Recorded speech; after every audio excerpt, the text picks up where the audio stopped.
के तपाई पनि चाहनुहुन्छ आफ्नो मोबाइललाई कम्प्युटर बनाउने? कम्प्युटरमा भएको विन्डोज 7 लाई आफ्नो मोबाइलमा चलाउने?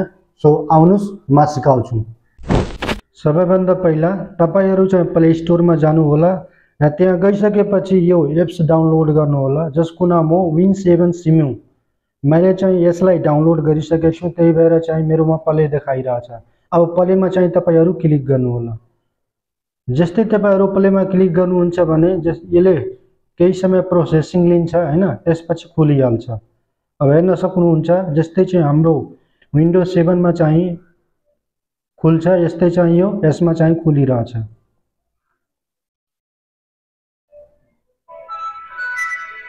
अब यो सर्वप्रथम खुलिसकेपछि तपाईहरु यसलाई आफ्नो जीमेल आईडी वा गुगल अकाउन्टबाट चाहिँ तपाईहरु के गर्नु होला, लगइन गर्नु होला। जस्तै कि मैले चाहिँ यसलाई स्विच युजरमा क्लिक गर्छु। अब चाहिँ मेरो यहाँ नाम हेराइसकेछ, जस्तै मैले पहिले यसलाई लगइन गरिदिएछु, त्यही भएर चाहिँ मैले यसमा क्लिक गर्छु।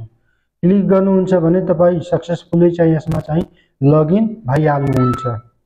अब हेर्न सक्नुभयो जस्तै चाहिँ हाम्रो विन्डोज 7 मा कम्प्युटरमा चाहिँ खुल्छ, यस्तै चाहिँ सेम यसमा चाहिँ खुलिरहेछ। माथि यहाँ तपाईको दिएछ रिसाइकल बिन, तल चाहिँ कम्प्युटर दिएछ र त्यसको ठ्याक्क तल चाहिँ तपाईको दिएछ एउटा विन्डो बटन। त्यसमा क्लिक गर्नुहुन्छ भने हैन, क्लिक गर्नुहुन्छ भने जति तपाईको मोबाइलमा जति एप्सहरु इन्स्टल हुन्छ हैन, त्यो पनि यसमा हेराउँछ। यसका साथसाथै तपाईको जुन चाहिँ विन्डोज 7 मा जति एप्सहरु हुन्छ त्यो पनि यसमा हेराउँछ।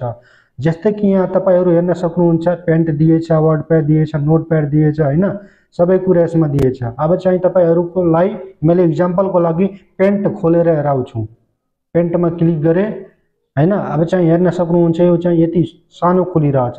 यहाँ माथि चाहिँ तेस्रो नम्बरमा म्याक्सिमाइज को अप्सन दिएछ, यसमा क्लिक गर्नुहुन्छ भने यो विन्डो चाहिँ बढिहाल्छ।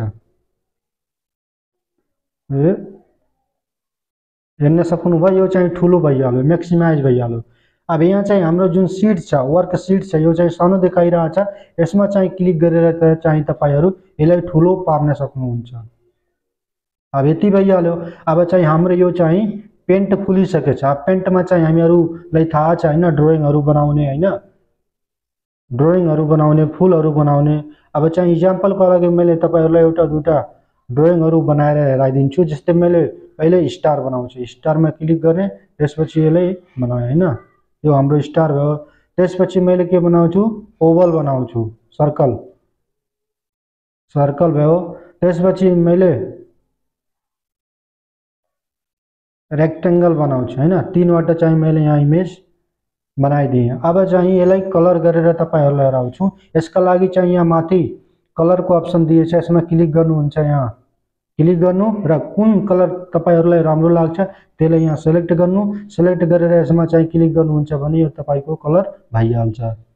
त्यसपछि सर्कललाई चाहिँ अर्को ब्लू कलरमा दिन्छु, यसमा क्लिक गर्छु, यो भइहाल्छ। त्यसपछि स्टारलाई मैले रेड कलर दिएँ हैन, त्यसपछि यसमा क्लिक गर्छु भने यो चाहिँ रेड कलर भइहाल्यो। यस्तै चाहिँ तपाईहरु आफ्नो सानो सानो कामहरु पूरा गर्नको लागि यो एप्सलाई चाहिँ तपाईहरु आफ्नो मोबाइलमा इन्स्टल गरेर चाहिँ पूरा गर्न सक्नुहुन्छ। अब यसलाई ब्याक गर्नुपर्ने, यहाँ चाहिँ मिनिमाइजको आइकन दिएछ, यसमा क्लिक गर्नुहुन्छ भने डाइरेक्ट तपाईको ब्याक आइहाल्छ। यस्तै चाहिँ तपाईहरु आफ्नो मोबाइलमा पनि युज गर्नु होला। यदि भिडियो राम्रो लाग्यो भने लाइक गर्नु होला, कमेन्ट गर्नु होला र यस्तै भिडियो हेर्नका लागि मलाई फलो गर्न नबिर्सनु होला। Thank you.